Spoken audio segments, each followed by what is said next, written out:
ได้โปรดพิจารณาแก้ไขอารมณ์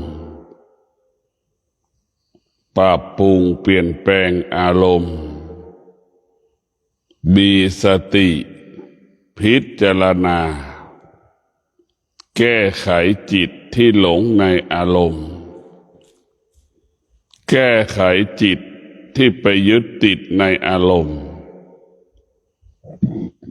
จึงทำให้เรานั้นกังวลใจทุกข์ใจอารมณ์ทั้งหลายก็เปรียบเสมือนยุงที่มันรบกวนเราเหมือนแมลงวันบินตอมใบหน้าเรามันรบกวนเราแบบนั้นอารมณ์ของเราเปรียบเสมือนคนป่วยสติเปรียบเสมือนหมอและพยาบาลดูแลคนป่วยเราพิจารณาเห็นภาพชัดว่าอารมณ์ของเราเปรียบเสมือนคนป่วยสติเปรียบเสมือนหมอพยาบาลดูแลคนป่วยสติจะแก้ไขอารมณ์ของเราสติเป็นผู้แก้ไขอารมณ์และความคิดให้อารมณ์ของเราความคิดของเรานั้น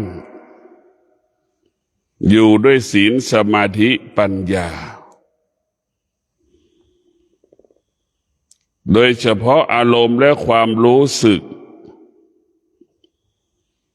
มันเป็นผู้บ่อนทำลายคุณภาพชีวิตเป็นผู้บ่อนทำลายความสงบมันไม่เกิดประโยชน์ไม่เป็นประโยชน์ต่อการดำเนินชีวิตของเราหากจิตเราไม่สงบหากจิตเราไปหลงอารมณ์หากจิตเราไปยึดมั่นในอารมณ์และความคิดจิตนั้นก็วกวนไปมาเหมือนดั่งสุนัขที่วกวนไปมาในซอยพวกเราทั้งหลายอารมณ์ที่เราไม่พึงปรารถนาเนี่ยมันก็เป็นโทษเป็นพิษต่อเราอารมณ์ที่เราพึงปรารถนาก็เป็นโทษเป็นพิษต่อเราเพราะมันเปลี่ยนแปลงเมื่อมันเปลี่ยนแปลงปรากฏมันก็จะเกิดความทุกข์อีกแต่พวกเราต้องพิจารณาอารมณ์นี่มันก็เหมือนน้ำกาแฟน่ะมันขุ่นๆแบบนั้นแหละอารมณ์ของเราอารมณ์ไม่ดีก็เหมือนน้ำกาแฟที่มันขุ่นๆเราเอาเหรียญบาทไปใส่ในแก้วกาแฟจะมองไม่เห็นเลยเราจะเห็นได้ว่ายิ่งอารมณ์ไม่ดีแล้วไปประกอบอาชีพไปปฏิบัติหน้าที่ก็จะทำให้เกิดคำว่าผิดพลาดเสียหายเดือดร้อนแต่พวกเราต้องพิจารณาว่ามันจะเป็นเช่นนี้อารมณ์ของเรานั้นมันเป็นผู้ทำลายความคิดสร้างสรรค์โดยเฉพาะอารมณ์ที่เราไม่พึงปรารถนาเนี่ยมันปรากฏเกิดกับชีวิตเราทุกวันเราจะเป็นต้องมีสติที่จะปรับปรุงเปลี่ยนแปลงแก้ไขสิ่งเหล่านี้ได้ด้วยสติเท่านั้นในพวกเราสติเท่านั้นที่เราจะแก้ไขหรือปรับปรุงเปลี่ยนแปลงจึงทำให้สิ่งเหล่านี้คืออารมณ์ของเรามันจะเมื่อไม่ได้รับการปรับปรุงเปลี่ยนแปลงแก้ไขอารมณ์ของเราก็จะเหมือนน้ำที่เราดื่มสภาพที่น้ำที่เราดื่มมันก็ใสสะอาดแล้วมันก็ใสดังเราเอาข้าวสารโยนในปากขวดเราก็ดูเห็นตั้งแต่ปากขวดเด้งลงจนถึงก้นขวดเราก็จะเห็นหมดเรียกว่าเมื่อเรามี จิตเรามีความสงบเมื่อไหร่มันก็จะเห็นสิ่งที่เรารู้ชัดเจนจิตสงบมันก็เปรียบเสมือนน้ำสะอาดที่เราดื่มแต่น้ำสะอาดที่เราดื่มเป็นนั่นคือจิตที่สงบจะเป็นเช่นนั้นมันจะเห็นความจริงเรียกว่าจะเห็นความจริงเมื่อมันเห็นความจริงแล้วมันก็ละความจริงมันก็จะละสิ่งที่เป็นอจิตที่มันขุ่นมัวออกไปจากอารมณ์ของเราจิตของเราที่มันขุ่นมัวมันจะทำให้เราได้ผิดพลาดตลอดเวลาพัฒนาก็ไม่ได้แก้ไขปัญหาก็ไม่ได้เพราะอารมณ์เราขุ่นมัวในพวกเราทั้งหลายโดยเฉพาะเหตุการณ์สถานการณ์แห่งนี้เวลานี้มันจะทำให้ประชากรโลกหรือคนจำนวนมากหงุดหงิดอึดอัดกับอารมณ์ของตนเองหรือสิ่งแวดล้อมรอบข้างทำให้อารมณ์ของเรานั้นไม่ดีในพวกเราโดยเฉพาะความทุกข์อารมณ์ของความทุกข์จะปรากฏเกิดขึ้นกับชีวิตของเราอารมณ์ของความทุกข์ก็เกิดจากรายรับรายจ่ายไม่พอจึงทำให้เราเกิดอาการสำแดงอาการหงุดหงิดง่ายโมโหง่ายจึงทำให้ครอบครัวนั้นไม่มีความสุขจึงทำให้ครอบครัวนั้นเกิดแต่ความทุกข์กังวลใจไม่สบายใจแต่พวกเราทั้งหลายต้องพิจารณาหลักธรรมะของพระพุทธเจ้าหลักสติปัฏฐานสี่จะให้กายเราสงบให้จิตเราสงบแต่ทุกอย่างมาอยู่ที่กายกับจิตแต่พวกเราต้องพิจารณาว่าทุกอย่างอยู่ที่กายกับจิตกายของเราจิตของเรานี่มันมีความสำคัญต่อกันและกันแต่ไม่มีสิ่งไหนสำคัญกว่าอีกสิ่งหนึ่งไม่มีสิ่งใดที่สำคัญกว่าอีกสิ่งหนึ่งก็ไม่มีแต่ผู้ที่มีปัญญาจึงเห็นความจริงว่าสรรพสิ่งทั้งหลายที่มันเกิดขึ้นบนโลกใบนี้ได้แก่แม่น้ำป่าไม้ภูเขาอากาศมันมีความสำคัญเสมอเหมือนกันหมดไม่มีสิ่งใดสำคัญกว่าอีกสิ่งหนึ่งอีกสิ่งหนึ่งไม่สำคัญเท่ากับอีกสิ่งหนึ่งไม่มีเพราะฉะนั้นพวกเราทั้งหลายผู้ที่มีปัญญาจึงพิจารณาว่าชีวิตของเรามันมีความสำคัญอวัยวะของเรามีความสำคัญต่อกายกับจิตอายตนะมีความสำคัญต่อกายกับจิตของเราจิตของเรามันสงบจิตของเรามันสงบเมื่อจิตเราสงบมันก็ปราศจากความทุกข์สงบแล้วจะไม่มีคำว่าความทุกข์มันจะมีแต่คำว่าสุขมีแต่ความสุขถ้าจิตสงบกายสงบจิตสงบมันมีแต่คำว่าความสุขจิตกังวลใจจิตไม่สบายใจมันจะพัฒนามาเป็นความทุกข์พัฒนามาเป็นความทุกข์ชีวิตของเรานั้นเราจะเป็นต้องแก้ไขอยู่ตลอดเวลาถ้าเราแก้ไขชีวิตคือแก้ไขอารมณ์แก้ไขความคิดชีวิตเราก็จะปกติตลอดกาลเมื่อเราได้แก้ไขความคิดแก้ไขอารมณ์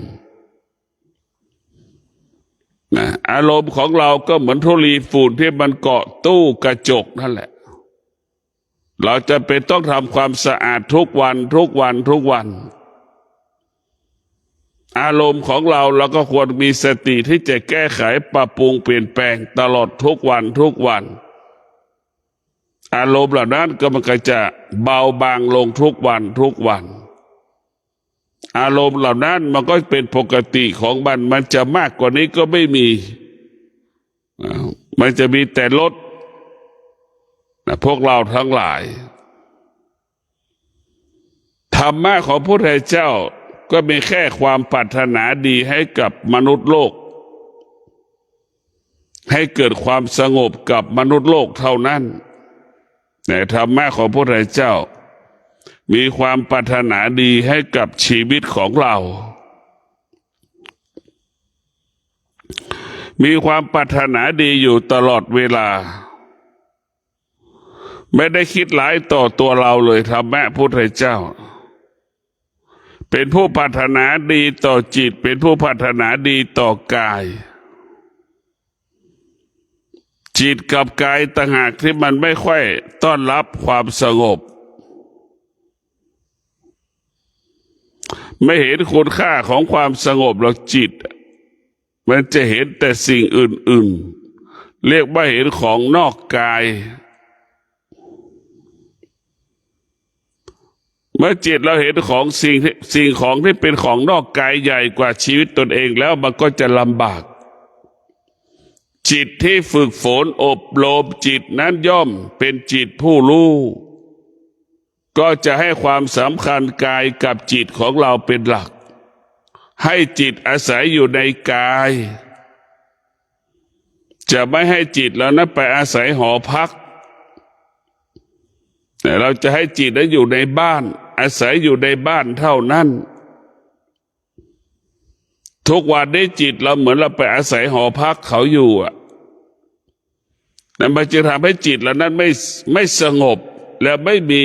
หลักให้กับจิตแต่เราจะเห็นว่าเราไปเช่าหอพักบ้านพักเนี่ยเราไม่ต้องรับผิดชอบอะไรมากจ่ายแต่เงิน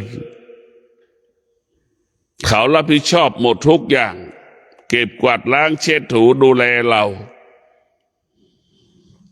าต้องพิจารณาดูจิตเราออกไปข้างนอกพอใจก็อยู่หอพักนี้นานไม่พอใจก็อยู่หอพักนี้ไม่นานจิตเรามันแปรสภาพตลอดเวลาจิตของเรามันแปรสภาพอยู่ตลอดเวลาจิตมันไม่คงที่เมื่อจิตไม่คงที่มันก็ทำให้เรานั้นเป็นทุกข์ตลอดเวลากังวลตลอดเวลาเรามาฝึกจิตให้จิตคงที่ให้จิตอยู่กับที่จิตเราเปรียบเสมือนควายเราก็เอาเชือกไปผูกควายเอาเชือกไปผูกคอควายแล้วไปผูกกับหลักก็คือสติเอาเชือกผูกคอควายแล้วก็เอาไปผูกกับหลักก็คือสติเมื่อจิตเราไปอาศัยสติจิตนั้นก็จะควบคุมจิตเหมือนเชือกที่มันผูกคอควายแล้วมัดกับหลักนั่นแหละหลักก็คือสติหรือมันจะเรียกว่าสติเรียกจิตหรือเรียกว่าสติคุมจิตเรานะมันต้องคุมตลอดจิตเรามันตะเลิดตลอดจิตเราขาดสติไม่ได้มันเผลอไม่ได้มันจะมีนำแต่ความทุกข์มาให้เราแล้วว่านำความทุกข์ให้เราตลอดเวลาเนี่ยพวกเราต้องพิจารณามันนำแต่ความทุกข์ถ้าเราไม่มีความทุกข์มันก็ไม่มีการพัฒนาอีกเราพิจารณาด้วยความเป็นจริงเนี่ยพวกเราทั้งหลายเราต้องพิจารณาความเป็นจริงแล้วชีวิตของเรานั้นสุขก็ดีทุกข์ก็ดีเนี่ย มันเป็นต้นกำเนิดการพัฒนานะเป็นขั้นในการพัฒนาชีวิตของเราต้องพิจารณาอยู่ตลอดเวลาชีวิตของเราอยู่ภายใต้ความสุขความทุกข์ตลอดการเวลาให้เราเข้าใจส่วนมากจิตของเรานั้นมันไม่อยู่กับกายจิตเราไม่อยู่กับจิตมันไปอาศัยสิ่งอื่นๆจิตมันเป็นผู้ไม่รู้จิตมันเป็นผู้ไม่รู้เมื่อจิตมันเป็นผู้ไม่รู้จิตแล้วมันจึงหลงทางหลงผิดจิตนั้นจะเกิดคำว่าประมาทจิตนั้นเกิดคำว่าประมาทเมื่อจิตเราประมาทแล้วความผิดพลาดก็จะเกิดหลงดังคนจะนุมรักหลงเหมือนคนหลง AI หลงอีกแล้วทำให้ความเดือดร้อนเกิดขึ้นหลงในความอยากก็นำความเดือดร้อนเกิดขึ้นไอ้คนโกงข้อสอบก็เกิดความอยากไอ้คนสอบบรรจุข้าราชการเป็นข้าราชการท้องถิ่นก็เกิดความอยากเห็นไหมความอยากของคนโกงความอยากของคนล่อที่จะเอาคนที่มาสอบบรรจุข้าราชการก็เกิดความอยากมันจึงเป็นไฟจึงทำให้ครอบครัวนั้นร้อนเป็นไฟเวลานี้จึงทำให้ครอบครัวได้กินไม่ได้นอนไม่หลับแต่เพราะอะไรเพราะความอยากมันเป็นไฟมันจึงทำให้เรานั้นลำบากเพราะความอยากนี่แหละทำให้ลำบากเพราะเป็นเพราะความไปให้เป็นความทุกข์ความอยากทั้งหลายเป็นทุกข์ความประมาทนี่แหละจึงทำให้เราไม่ประมาทเราไม่เป็นทุกข์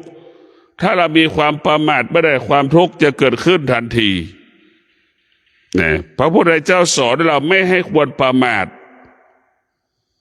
ถ้าจิตมันยังหลงอารมณ์อยู่มาจิตมันก็ประมาทถ้าจิตมันอาศัยความคิดอยู่จิตมันก็เกิดคำว่าประมาทถ้าจิตเราอาศัยสติจิตเราพึ่งพาสติก็เหมือนควายที่ถูกเชือกผูกคอแล้วก็ไปมัดกับหลัก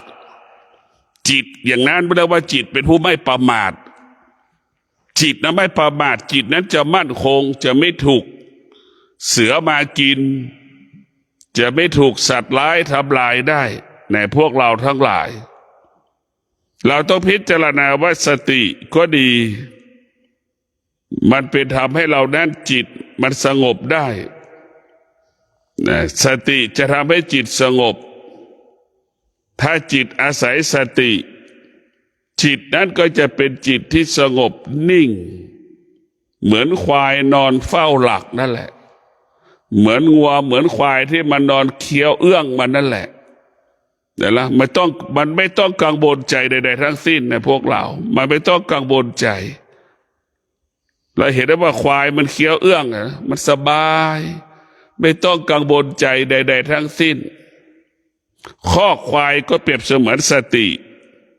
ที่คุ้มครองจิตดูแลจิตไม่ให้สัตว์ไม่ให้เสือนะมากินสัตว์ใหญ่ๆมากินควายในพวกเราทั้งหลายเพราะฉะนั้นพวกเรา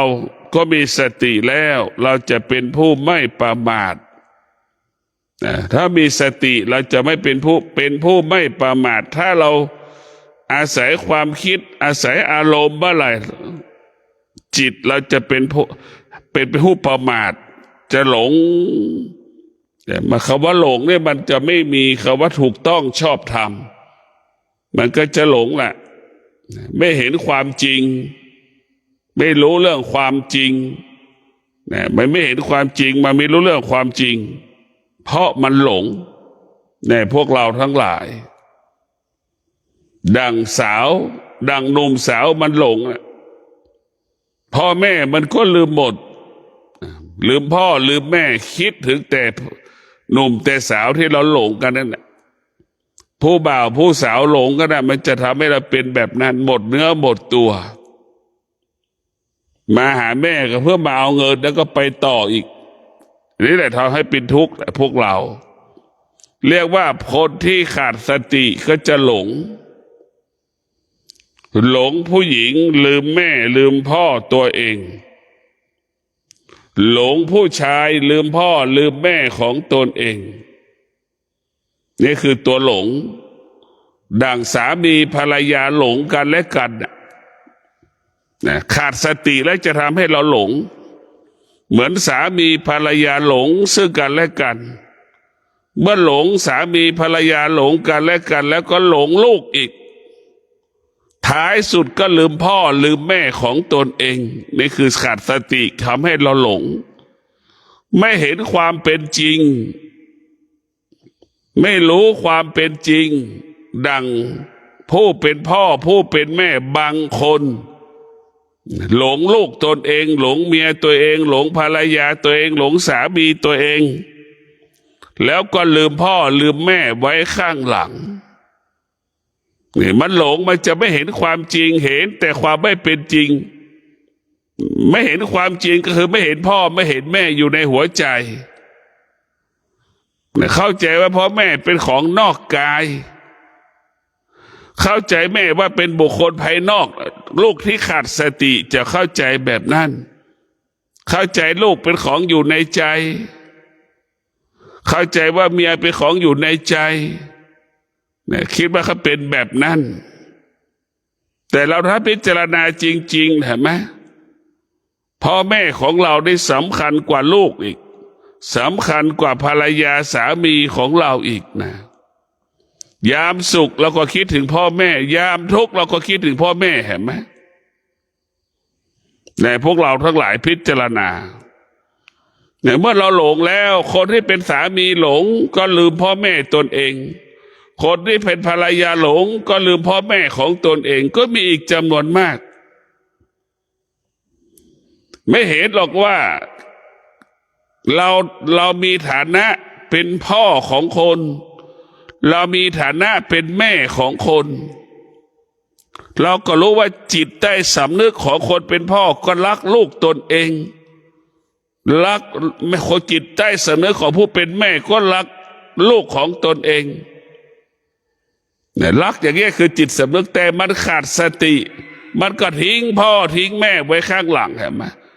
ทั้งที่หัวอกเราเป็นพ่อแล้วก็หัวอกเป็นพ่อก็รู้ว่าพ่อคิดถึงลูกเนี่ยเราปล่อยให้พ่ออยู่ข้างหลังพ่อคิดถึงเราขนาดไหน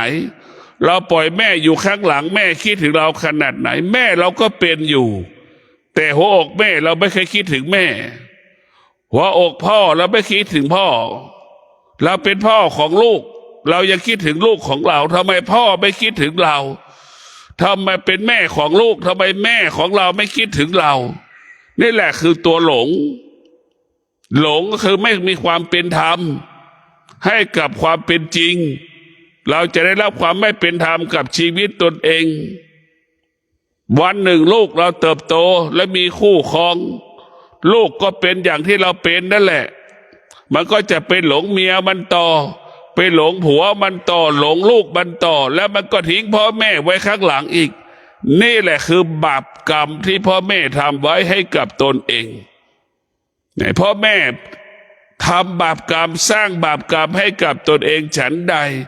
เราก็ได้รับบาปกรรมฉันนั้นแหละแต่พวกเราทั้งหลายแม่ที่ขาดสติพ่อที่ขาดสติก็จะลืมพ่อลืมแม่ของตนเองนี่แหละหลงลูกของตนเองพอลูกตนเองถึงเวลามีครอบครัวแล้วก็หลงเมียของตัวเองต่ออีกเห็นไหมพอมีลูกก็หลงลูกตัวเองต่ออีกทิ้งแม่ไว้ข้างหลังทิ้งพ่อไว้ข้างหลังลูกบางคนไม่อยากให้พ่อแม่มาอุ้มลูกของตนเองเลยเห็นไหมลูกบางคนไม่ยินยอมให้พ่อแม่ตัวเองเนี่ยอุ้มลูกอุ้มหลานไม่ยอมให้อะไรกลัว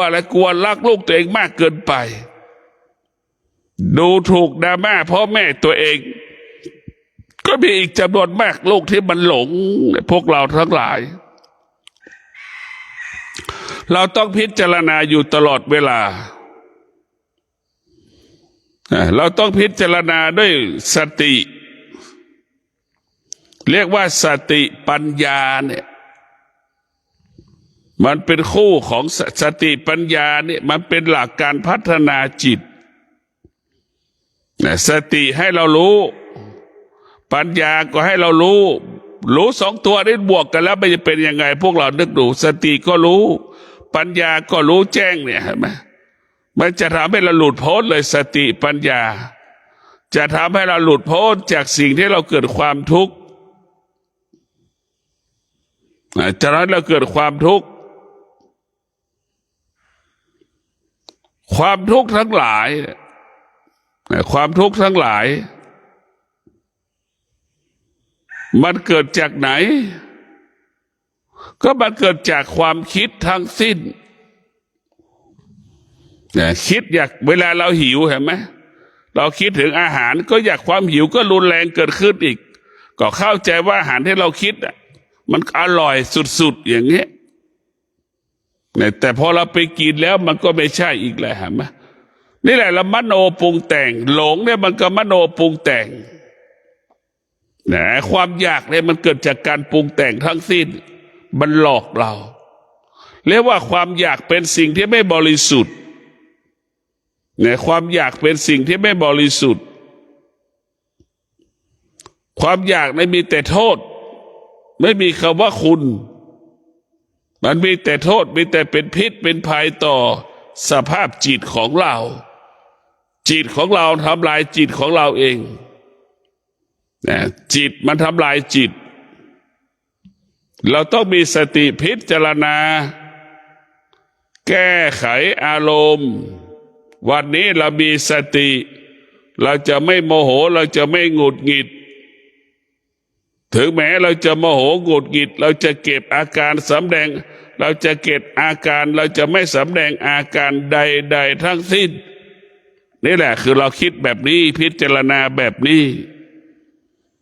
แต่พวกเราต้องพิจารณา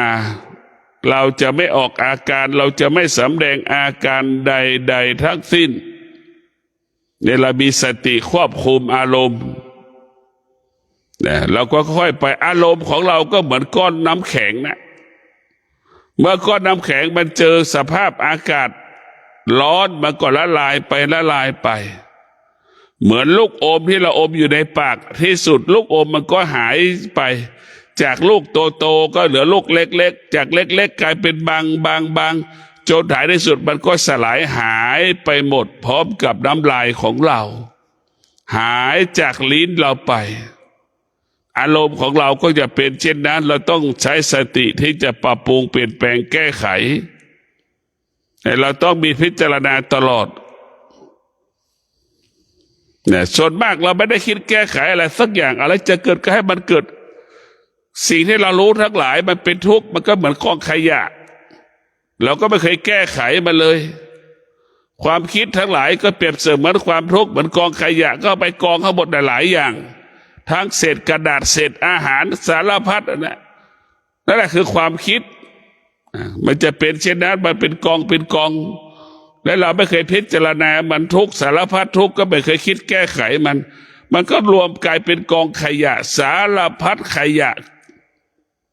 แม้พวกเราท้ายสุดก็จะเอาขนก็ยากขนก็ลำบากเพราะมันหนักเกินไป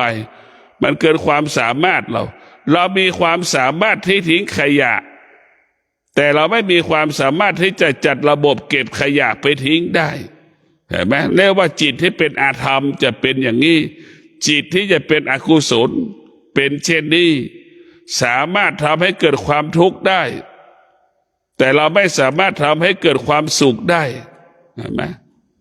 มัวแต่สร้างความทุกข์แล้วเราความทุกข์เป็นสิ่งที่เราไม่ต้องการเราก็สร้างมันทุกวัน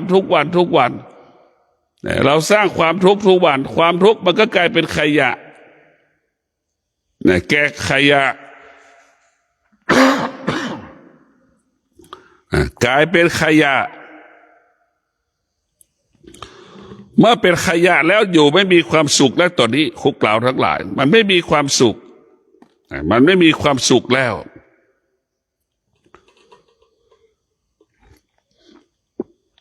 เมื่อมันไม่มีความสุขมันก็จะเพิ่มแต่ความทุกข์ทุกวันตลอดเวลา นะมันจะเป็นแต่ความทุกข์ทุกวันทุกวันความทุกข์เป็นสิ่งที่เราไม่ต้องการแต่เราก็สร้างมันทุกวันทุกวันทุกวันเห็นไหมเราไม่ต้องการมันก็เกิดขึ้นทุกวันเพิ่มขึ้นทุกวันความทุกข์ความสุขเป็นสิ่งที่เราต้องการแต่เราก็ไม่เคยสร้างความสุขให้มันเกิดขึ้นกับชีวิตของเราแต่เราไม่เคยสร้างมันเราจะต้องพิจารณาเราเห็นทุกข์มากกว่าเห็นสุขมันจึงออกจากทุกข์ไม่ได้ความหลงจะเป็นเช่นนั้นแล้วว่าคนตาบอดก็จะเห็นแต่ความทุกข์คนตาบอดก็จะเห็นแต่ความสุขสุขก็เป็นพิษสุขก็เป็นโทษทุกข์ก็เป็นโทษทุกข์ก็เป็นพิษที่สุดมันจะเป็นแบบนี้อย่างนี้แต่พวกเราต้องพิจารณาดูแต่ธรรมะของพระพุทธเจ้านั้นมันจะให้เราสงบสุขนี่จะไม่มีค่าทุกข์ก็ไม่มีค่าสำหรับธรรมะภาคปฏิบัติสิ่งที่มีค่าสำหรับธรรมะภาคปฏิบัติสำหรับคนที่ปฏิบัติแสวงหาความสงบก่อนเบื้องต้นเมื่อความสงบปรากฏเกิดขึ้นกับบุคคลที่นั่งสมาธิฝึกจิตภาวนาบุคคลเหล่านั้นก็จะค้นหาความจริงไปอีกระดับหนึ่งอีกระดับหนึ่งเบื้องต้นให้กายเราสงบก่อนเบื้องต้นให้กายเราสงบเบื้องต้นเมื่อกายเราสงบพวกเราต้องพิจารณาเมื่อจิตมันสงบมันจะรู้คุณค่าของความสงบมันจะรู้ว่าประโยชน์ของความสงบนั้นมีประโยชน์ต่อกายกับจิตมันอย่างไรเมื่อความสงบปรากฏจะพัฒนาสิ่งใดก็ง่ายแก้ปัญหาใดๆก็สะดวกแต่พวกเราทั้งหลายความสงบจึงกำเนิดคำว่าสะดวกสบายคำว่าสะดวกสบายเกิดจากความสงบนี่แหละถ้าตราบใดจิตเราไม่สงบคำว่าสะดวกสบายไม่เกิดถ้าความสงบไม่เกิดคำว่าสำเร็จผลก็ไม่เกิดนี่แหละความสงบจะเป็นต้นกำเนิดคำว่าความสำเร็จผลความสำเร็จเพราะเราจะเห็นความจริงที่เกิดขึ้นจะแก้ไขสิ่งใดก็ง่ายก็สะดวกบุคคลที่มีความสงบก็มีความ บุคคลที่มีความสงบก็มีความสามารถเหมือนดังบุรุษสตรีสามารถเอาได้สอดและรูเข็มได้หนึ่งครั้งก็สำเร็จความสงบจะเป็นอย่างนั้นแหละพวกเรามือเราสงบจิตจะไปควบคุมความสงบที่มือจิตจะไปควบคุมตาที่มันดูรูเข็มนั่นแหละมันก็สามารถเอาเชือกสอดรูเข็มได้หนึ่งครั้งก็สำเร็จนี่แหละคือความสงบจะพัฒนาก็ง่ายแก้ปัญหาใดๆก็สะดวกหากเราไม่สงบจิตเราไม่สงบมันก็เกิดความว่าความทุกข์ความว่ากังวลใจเกิดขึ้นเราไม่สามารถเอาเชือกสอดได้สาเข็มดอดสอดรูเข็มได้สองครั้งก็ไม่ได้สามครั้งก็ไม่ได้สอดในรูเข็มเกือบสี่ครั้งห้าครั้งถึงจะได้แต่ว่ามันเสียเวลาไม่พวกเราทั้งหลายมันเสียเวลานะการที่เราไม่มีความสงบมันเสียเวลาไปทำอะไรกว่ามันจะประสบความสำเร็จได้มันต้องใช้เวลายาวนานตรงกันข้ามที่มีความสงบใช้เวลาระยะสั้นๆจะทำอะไรก็ประสบความสำเร็จในระยะเวลาสั้นๆเนี่ยคือจิตที่สงบมันจะเป็นประโยชน์เกิดประโยชน์ต่อ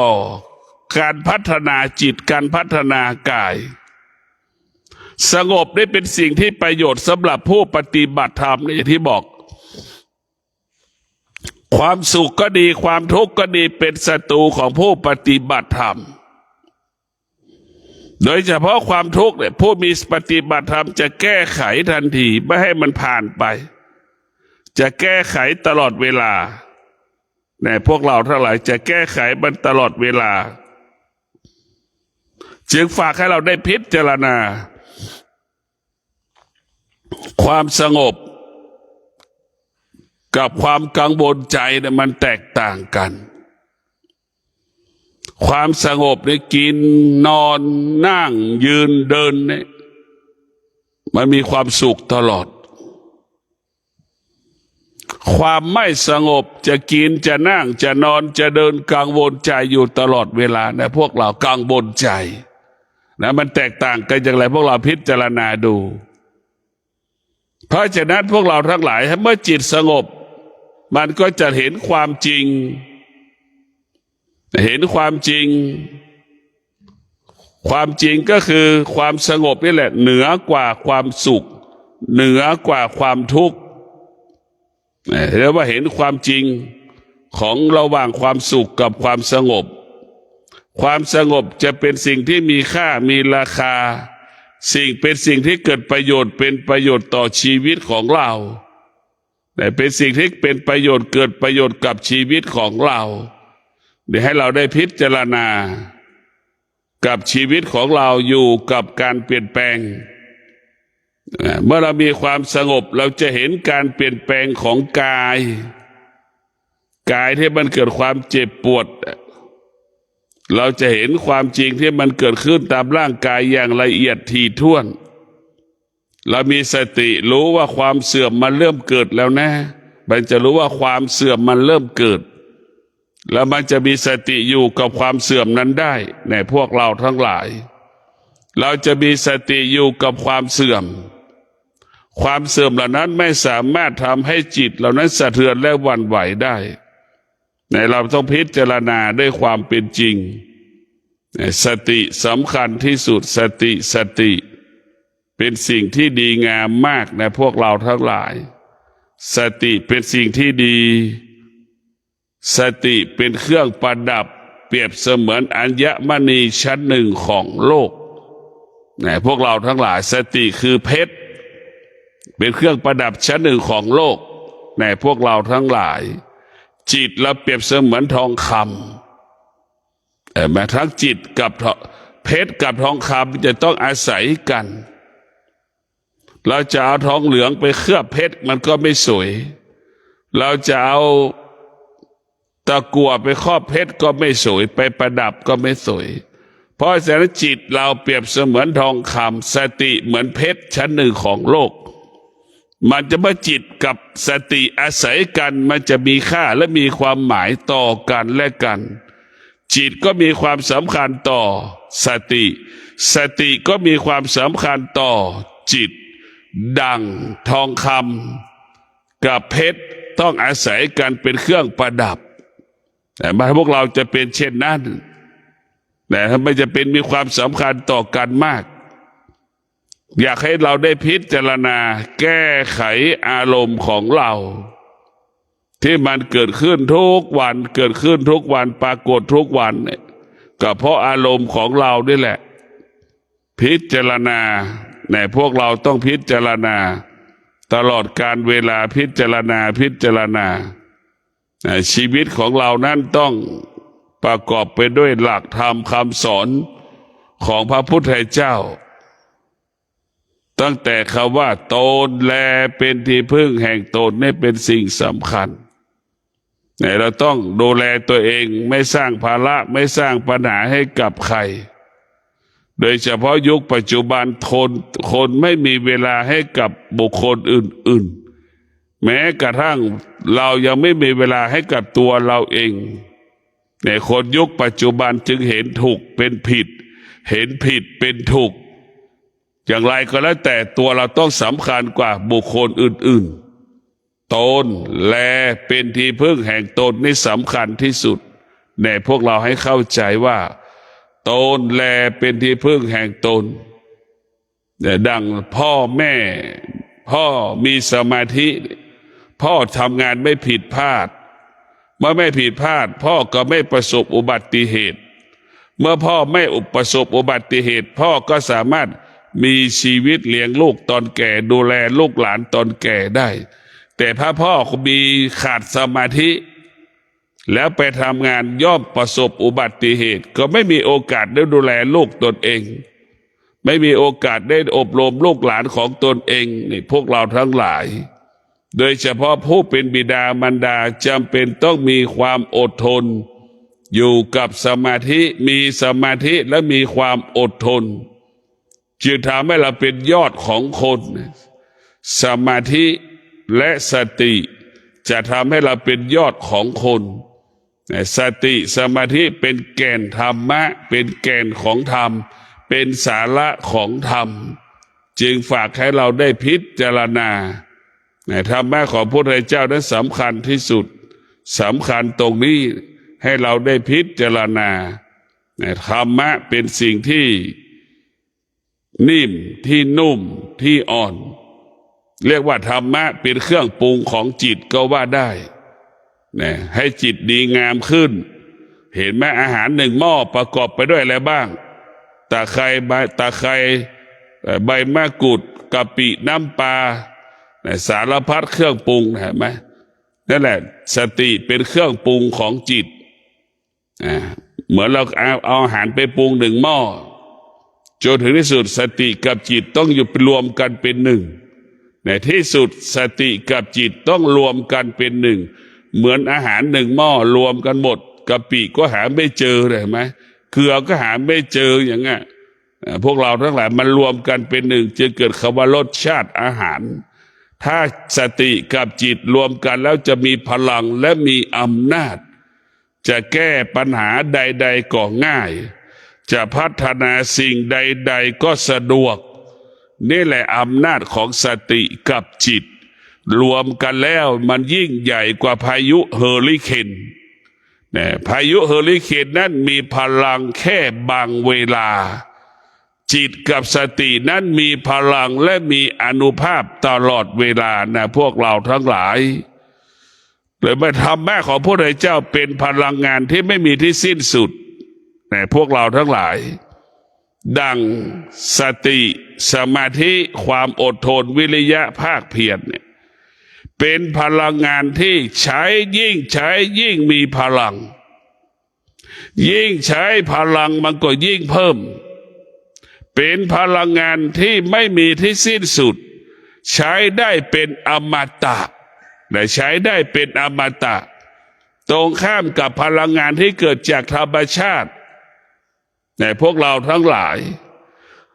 พลังงานที่เกิดจากธรรมชาติมันยังเกิดความเสื่อมลมนี่เป็นลมนี่มีปกติแต่กังหันต่างหากที่มันเสื่อมเห็นไหมยิ่งใช้ยิ่งเสื่อมกังหันเนี่ยรถแท็กเตอร์ยิ่งใช้ยิ่งเสื่อมแมคโครยิ่งใช้ยิ่งเสื่อมเห็นไหมเราจะต้องพิจารณาดูเพราะชีวิตของเราเนี่ยมันต้องประกอบไปด้วยธรรมเมื่อมันประกอบไปด้วยธรรมและทุกอย่างก็ดีหมดพวกเราต้องพิจารณา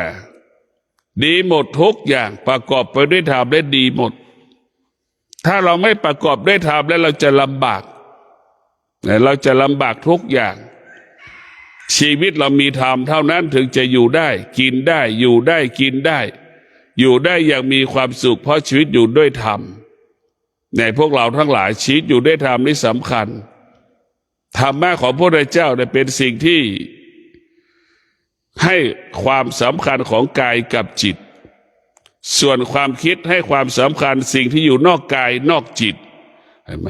คนที่ใช้ความคิดก็จะอยู่นอกกายนอกจิตเห็นสิ่งอื่นๆสำคัญกว่าธรรมนี่แหละขอให้ท่านทั้งหลายได้โปรดพิจารณาใช้สติพัฒนาจิตใช้สติแก้ไขจิตใช้จิตแก้ไขอารมณ์การใช้จิตเราเหมือนถังขยะเราจะต้องเอาขยะไปทิ้งคืออารมณ์ไปทิ้งนั่นแหละจิตเราเหมือนถังขยะอารมณ์เราจำเป็นอย่างยิ่งต้องเอาขยะนั้นไปทิ้งให้หมดให้สิ้นจิตเราไปที่เก็บอารมณ์เราจะต้องล้างอารมณ์ของเราโดยใช้สติล้างอารมณ์ที่เกิดขึ้นในจิตใจเราสติก็เหมือน เหมือนยาสีฟันเหมือนสบู่ชำระจิตให้สะอาดและบริสุทธิ์ก็ขอให้ท่านทั้งหลายอาศัยสติพึ่งพาสติจิตนั่นก็จะเกิดคำว่างอกงามดีงามคิดสิ่งใดพูดสิ่งใดก็สำเร็จทุกอย่างอยู่ที่จิตสำเร็จอยู่ที่จิตขอให้พวกเราทั้งหลายประสบแต่คำว่าความสำเร็จเกิดขึ้นได้ต้องอาศัยจิตกับสติจึงเกิดคำว่าจิตผู้รู้จึงทำให้ชีวิตอุดมสมบูรณ์ด้วยทรัพย์สมบัติปัจจัยสี่อายุวันโนสุขังพระลา